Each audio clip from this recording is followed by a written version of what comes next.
Graça e paz, alunos do STHG, mais uma aula com o professor William Cabral.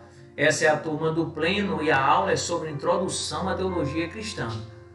Na Introdução à Teologia Cristã, nós vamos falar das várias teologias, dentre as quais podemos destacar a teologia sistemática, a teologia bíblica, a teologia exegética, a teologia prática, mas também iremos dar uma complementação a respeito das teologias antropológicas, da sociologia, da religião, enfim, nós vamos dar algumas aulas complementares. Hoje é o dia de nós falarmos sobre antropologia teológica. A antropologia, a definição do termo antropologia vem de dois vocábulos gregos. Anthropos, que significa homem, mais logos, que denota estudo. Então seria mais ou menos o estudo do homem. A antropologia teológica, no entanto, ela ocupa-se unicamente no que a Bíblia diz a respeito. Então ela pega da teologia bíblica aquilo que a Bíblia diz a respeito do homem e da relação em que ele está e deve estar com Deus. Então a antropologia teológica é o estudo do homem de acordo com o que está escrito na Bíblia. A finalidade da antropologia teológica é expor biblicamente um estudo a respeito do homem em toda a sua totalidade. Então, nós não podemos extinguir toda a matéria numa aula complementar como essa, mas hoje nós escolhemos fazer um estudo sobre a imagem de Deus nos seres humanos, as concepções, a concepção substantiva, a concepção relacional, a concepção funcional, enfim, nós vamos estudar um pouco a respeito disso. Quero lhes convidar antes, no entanto, para nós fazermos uma oração pedindo a iluminação do Espírito Santo. Espírito Santo esse que está conosco em todo o tempo, até a consumação dos séculos. Senhor meu Deus e Pai, muito obrigado. Obrigado, Senhor, por estar aqui conosco, Pai. Por nos trazer, Senhor, aleluia, Pai, a mente, Pai, a Tua iluminação para que nós possamos compreender tudo aquilo que Tu queres nos ensinar. Continua conosco, Senhor, e vem abençoar, Pai, a cada um, Senhor, do corpo docente do STHG, da sua coordenação pedagógica, dos que trabalham, Pai, na parte administrativa, enfim, cada aluno. Nós queremos te pedir, Senhor, em nome de Jesus, que isso se cumpra em nossas vidas. Amém. Antropologia teológica. Na aula de hoje, nós vamos estar estudando, então, como eu falei, sobre antropologia teológica e vamos estar falando sobre algumas coisas em relação à Imago Dei, a doutrina de que o homem é imagem e semelhança de Deus. O objetivo nessa aula é entender em que sentido nós somos a imagem e semelhança desse Deus.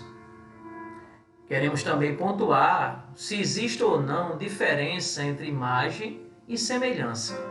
E no terceiro ponto, dando uma ênfase mais apologética, eu gostaria de falar sobre um tema que é fazendo um Deus à sua imagem conforme a sua semelhança.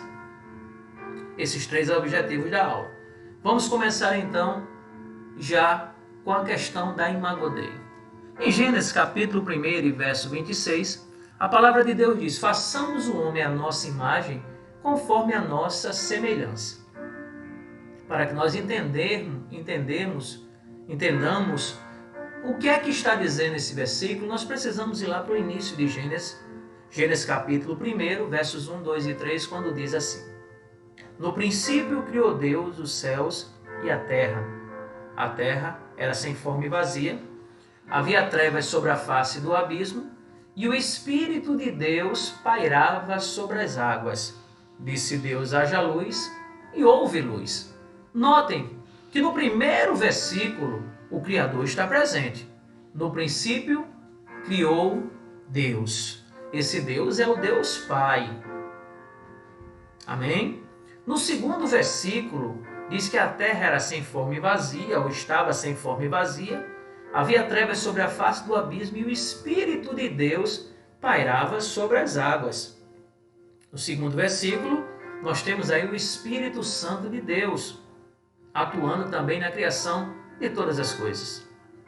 E no versículo número 3, disse Deus: haja luz, e houve luz.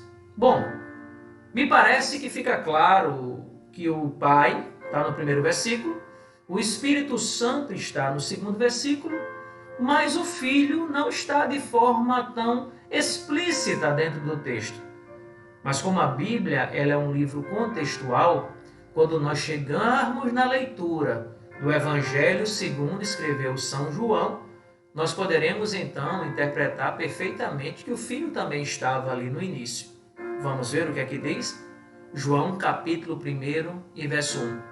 No princípio era o Verbo, e o Verbo estava com Deus, e o Verbo era Deus. Quem é esse Verbo? No final, no decorrer desse versículo lá de João capítulo 1, você vai ver que é Cristo que está ali. Cristo é o Verbo de Deus. E ele está presente desde o início. É o verbo haver no imperativo. E disse Deus, haja luz. Esse haja é o verbo haver no imperativo e trata da pessoa de Cristo. Nada do que foi feito sem ele se fez.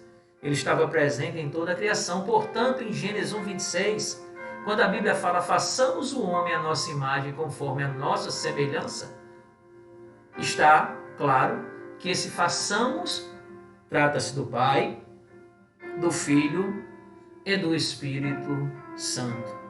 Façamos o homem à nossa imagem, conforme a nossa semelhança. Mas em que sentido, pastor? Bom, Carla Amaral Vidotti, no site O Pensador, ela diz: imagem e semelhança de Deus. Quando o ser humano possui inteligência suficiente para entender o que significa essa frase, ele muda. Ou seja, há uma mudança de pensamento quando nós vamos entender que nós somos a imagem e semelhança de Deus. O que significa dizer então, pastor? O que significa dizer então, professor William? Que o homem é feito à imagem e semelhança de Deus, conforme está escrito em Gênesis capítulo 1, verso 26 e 27. Pois bem, vamos entender. Em termos simples, ter imagem e semelhança de Deus significa que fomos feitos para nos parecermos com Deus. Isso mesmo. Adão não se pareceu com Deus no sentido que Deus tivesse carne e sangue. Não no sentido físico. As Escrituras dizem que Deus é Espírito. João 4:24 atesta isso. E, portanto, existe sem que tenha um corpo material. Entretanto, o corpo de Adão espelhou a vida de Deus, ao ponto de ter sido criado em perfeita saúde e não ser sujeito à morte. Devemos entender que o homem, em todo o seu ser, é a imagem e semelhança de Deus, de modo que a sua plena constituição, material e imaterial, corpo, alma / espírito, representa a Deus. O homem é uma criatura racional, pessoal, criativa, moral, com quem o próprio Deus compartilha seus atributos, chamados de comunicáveis. Aquele que ele comunica para o homem. Nós, antes de sermos os cristãos convictos, verdadeiros, nós não tínhamos algumas características divinas, como por exemplo a fidelidade, mas uma vez convertidos por esse Deus maravilhoso, convencidos pelo Espírito Santo do pecado, da justiça e do juízo, nós recebemos esses atributos comunicáveis e hoje nós somos fiéis, nós amamos, nós somos benignos, bondosos, somos alegres, temos paz. Ele possui vida proveniente de Deus, o homem convertido a Deus. Ele possui vida proveniente de Deus e potencial para se relacionar com Ele. Assim, os seres humanos são capazes de expressar vontades, tomar decisões, avaliar situações, demonstrar emoções, pensar de forma lógica e racional, exercer domínio, possuir responsabilidades e criar coisas incríveis. Tudo isso porque recebemos desse Deus, Ele nos comunica.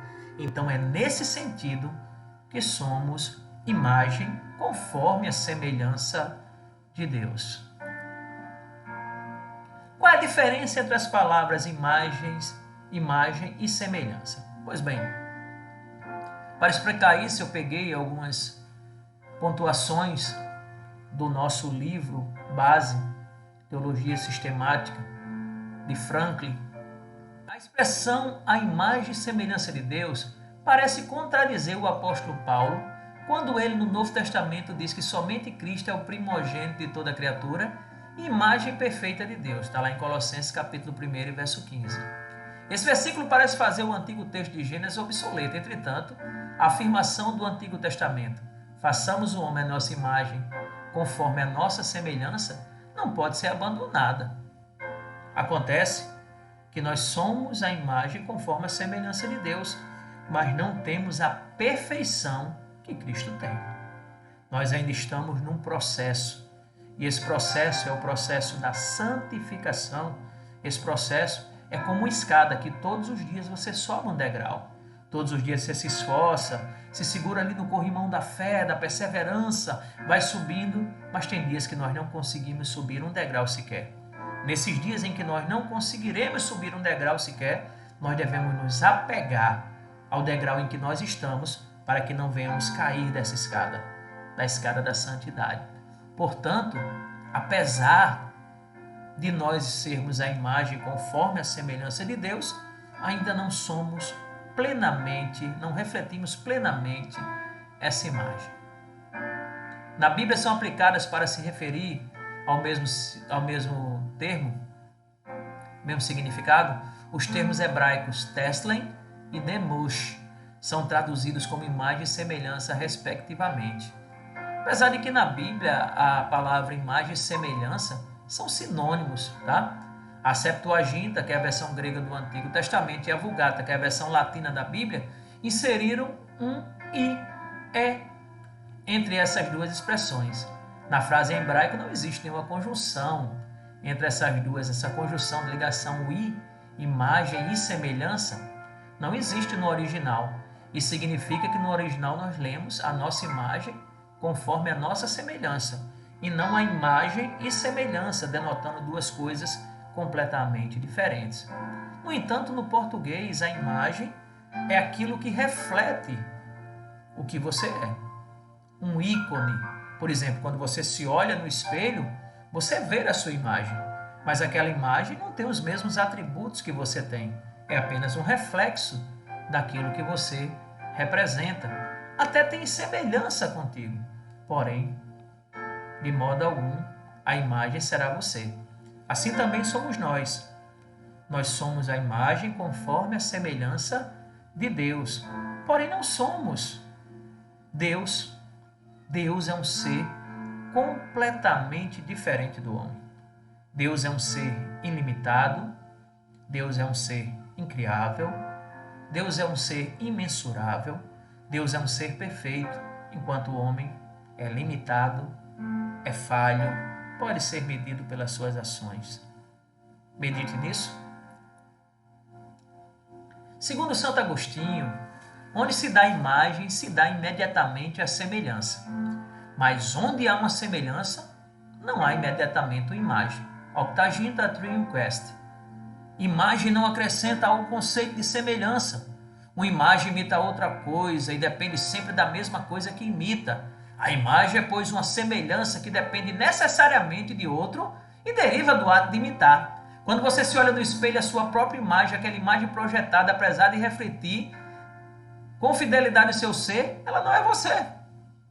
Semelhança é aquilo em que se constata a existência de ligação ou afinidade entre seres, objetos, perspectivas ou outras coisas. Aquilo que apresenta algo em comum, uma analogia ou correspondência, é também a qualidade do que é semelhante, que se parece com alguém ou com algo.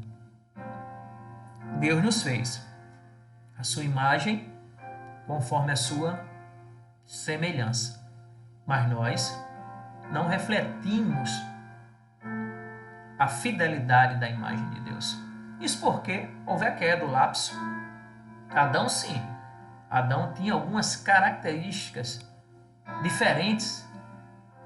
E aí, com o passar do tempo, com a queda, essas características foram desfocando, essa imagem foi desfocada daquilo que Deus tinha para o homem. O homem fez seu Deus conforme a sua imagem e semelhança. Nessa parte 3 do nosso estudo, eu quero dar um enfoque teológico à questão do homem ter feito seu Deus conforme a sua imagem e semelhança. E quais são essas implicações? Imagine vocês que, com o passar do tempo, o homem faz o Deus que ele quer, de acordo com as suas necessidades, de acordo com os seus anseios. E ele faz o seu Deus conforme a sua imagem e semelhança, mas há implicações. Quais são as implicações que há? Nessa terceira parte nós vamos falar sobre isso. E quando é você que cria um Deus conforme a sua imagem e semelhança? Voltaire disse certa vez: Deus fez o homem à sua imagem e semelhança. Este pagou-lhe na mesma moeda. 2 Timóteo, capítulo 4, verso 3, o apóstolo São Paulo vai dizer para o jovem Timóteo: porque virá tempo em que não suportarão a sã doutrina, mas tendo comichão nos ouvidos, amontoarão para si doutores conforme as suas próprias concupiscências, com seus próprios desejos vis. Um Deus sob medida. É isso que as pessoas têm criado nos dias de hoje. Um Deus sob medida. Vamos lá. Precisamos de pregadores que não temam nada, a não ser o Senhor. Homens que ousadamente preguem a Escritura sem medo de serem reprovados pelos ouvintes. 2 Timóteo 4, verso do 1 ao 5, vai falar sobre esse tema. Que tenham diante dos seus olhos a majestade de Deus. Que creiam realmente que a pregação fiel da palavra pode mudar as pessoas. Podem mudar a igreja. Podem transformar o mundo. Referências em Atos 17:6.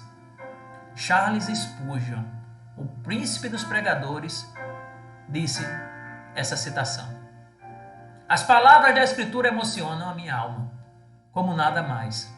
Elas me erguem às alturas ou me arremessam para o chão, rasgam-me em pedaços ou me edificam.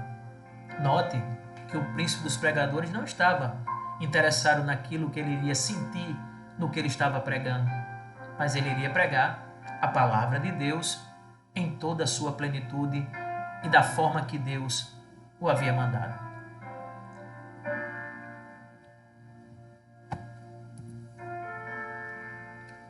A palavra cristão não tem hoje, de forma alguma, a mesma conotação de quando fora criada. Em Atos 11:26, na parte B, vai dizer que em Antioquia os discípulos foram pela primeira vez chamados de cristãos. Quando chamavam os discípulos de cristão em Antioquia, é porque eles imitavam a Cristo, sem dúvida nenhuma. Hoje os cristãos não estão nem aí para imitar Cristo. Pregadores imitam seus ídolos gospel. Cristãos de hoje não imitam Cristo, preferem imitar o mundo. E o mundanismo é uma prática comum na igreja. Grande parte dos ministros de hoje não servem, quando na verdade o ministério é serviço e não ser visto. Na verdade, hoje, o mundanismo tomou conta da igreja, porque é através do mundanismo que as pessoas se achegam e a igreja contabiliza números e não vidas. E não vidas salvas, e não vidas santas, e não vidas que dependem unicamente, exclusivamente de Deus e que tem na regra de fé e de conduta que é a Bíblia o seu caminho a ser trilhado.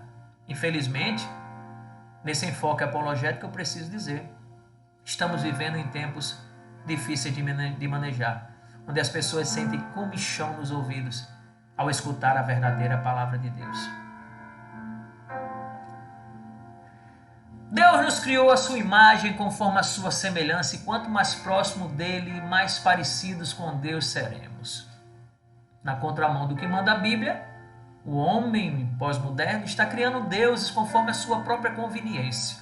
Acontece que, sendo o homem limitado e falho, ele só criará um Deus que seja do seu mesmo tamanho ou ainda menor do que ele. O Deus Todo-Poderoso é, no entanto, incriado, imensurável, ilimitado, perfeito, pleno, atemporal.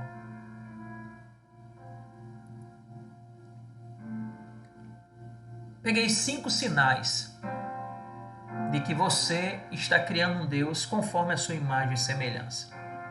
Você, eu digo, aquelas pessoas que ainda estão vivendo nesse momento de querer algo que se adapta a ele, um Deus que se adapta a ele, não ele se converter à palavra de Deus.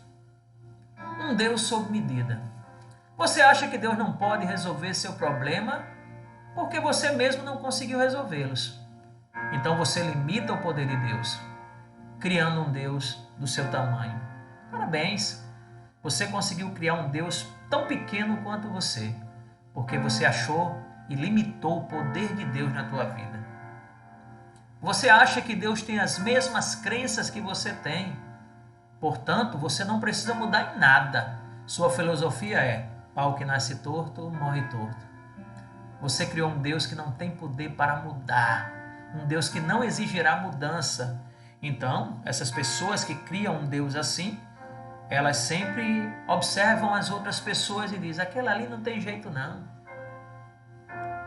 A sua fé esfriou a tal ponto de você achar que Deus não pode fazer na tua vida, nem na vida daqueles que Ele quer fazer. Você limitou o poder de Deus e você criou um Deus que não exige mudança alguma. Terceiro ponto é que você acha que Deus tem os mesmos preconceitos que você tem. Seu Deus não gosta das mesmas pessoas que você já decidiu não serem de Deus. Às vezes olham para alguém e dizem: não, aquela pessoa não é de Deus não. E você escolhe a quem você vai evangelizar, enquanto a Bíblia diz: ide por todo o mundo e pregai o evangelho a toda criatura. O Deus Todo-Poderoso, Ele não faz acepção de pessoas, queridos. Ele ama a todos incondicionalmente. Portanto, você criou um Deus que, assim como você, é preconceituoso. Ponto 4, você faz shopping de igreja. Já viu? Quando alguém vai para o shopping, ele vai passando de loja em loja e vai escolhendo ali a roupa que quer, os itens que quer, e vai colocando todos dentro de sacolas para levar para casa. Assim tem feito alguns que têm procurado a igreja que mais seja conveniente para ele, no sentido de que ele não precisa mudar em nada. Não, naquela igreja eu me sinto bem porque ali o pecado ele não é confrontado.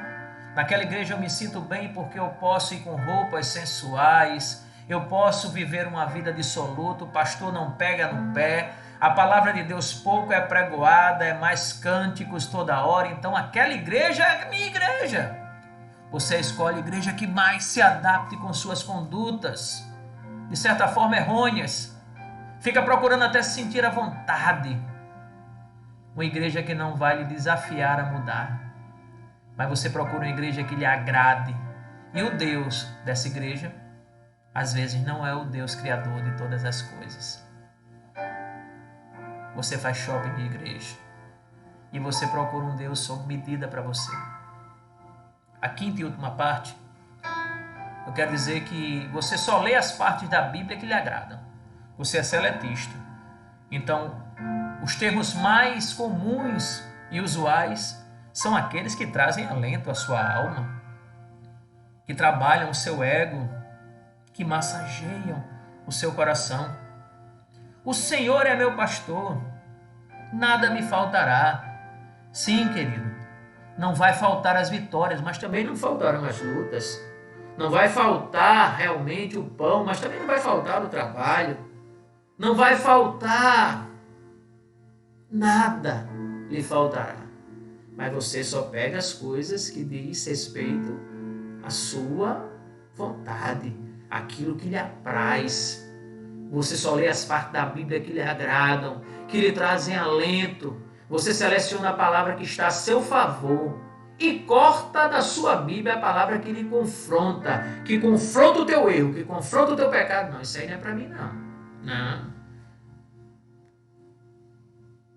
Tem pessoas que estão fazendo deuses conforme a sua própria imagem e conforme a sua semelhança. Mas esse Deus, sinto dizer, não salva e não lhe leva para os céus. Não modifica a tua vida, não te faz uma pessoa melhor. Então, queridos, é isso. Porque dele, por ele e para ele são todas as coisas. Nosso Deus, ele não cabe pendurado em nosso pescoço, ele não cabe como oração em nosso bolso, ele não cabe numa faixa adesivada em nosso carro, ele não cabe dentro da sua igreja, nem da minha. O nosso Deus, conforme diz Isaías 40, verso 22, está assentado sobre o globo da terra e faz das nuvens a poeira dos seus pés. Ele é incriável, é imensurável e nos fez a sua imagem conforme a sua semelhança, no sentido dos seus atributos comunicáveis. Mas você precisa se moldar a esse Deus e não se amoldar ao mundo. Muito obrigado a vocês. Essa aula seja de grande valia para seu curso e até a próxima aula, se assim o Senhor nos permitir.